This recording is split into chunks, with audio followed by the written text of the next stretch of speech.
Finally, one of the greatest challenges ahead of us is to stymie the government's war on unions. The mindless shredding of the federal civil service to give the Tories a financial surplus in time for the next election is only the start of what we have to contend with. Provincial governments will join the fray.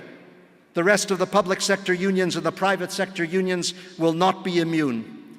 This is a carefully orchestrated assault. Its ideology run amok. It springs from a deep wellspring of hostility towards working people, whatever the occupation, and hostility towards anyone who might get in the way of the Tories' insatiable greed. The enmity is raw, and it's visceral, and it is contemptible. The trade unions, of course, are our allies. The solidarity is intense. But our views aren't driven solely by the need to link arms with a friend.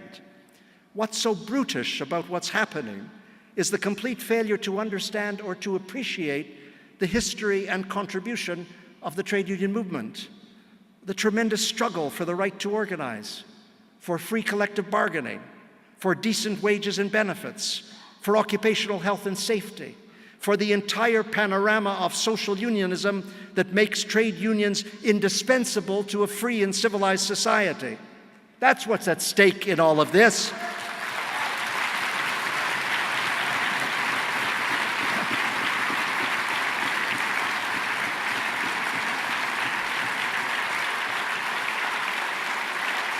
It's okay.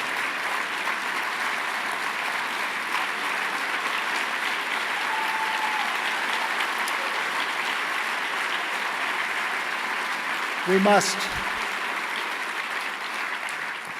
must never be defensive, never apologize for the role of the unions in and out of our party.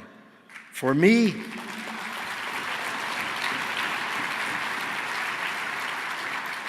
it's a line in the sand.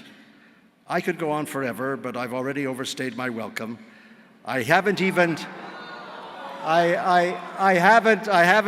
got around to the BC Liberal government's deplorable attack on the agricultural land reserve, or to our response to the endemic and shocking child poverty that continues to exist in this province, or to the great LGBT human rights struggles, or, as I listened to Judy Darcy earlier this evening, the tremendous struggle in dealing with home care and with health and with mental health across the province of British Columbia. But I do want to bring the remarks to an end, and what I wanted to try to say with what I have disgorged is simply this. This isn't going to be an easy convention. There will be angry voices. The microphones will incinerate on occasion. There will be episodes of collective catharsis. Whatever else is said, it will be memorable. But I beg you, by the end of it, to jettison the carping and the agitation. We're at an incredible historical moment. We have the opportunity to redefine the meaning of democratic socialism against the backdrop of ruinous capitalism. There are so many issues out there, domestic and foreign, on which countless lives depend. And you, this convention here assembled, have a remarkable opportunity to twist the tail of capitalism and set a new agenda for humankind. And in this next federal election, we have a caucus and a leader. Tom has been magnificent in the House of Commons. Everyone agrees.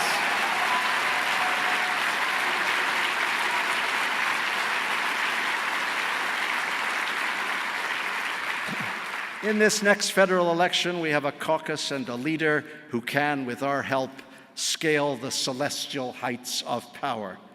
What could possibly be more thrilling?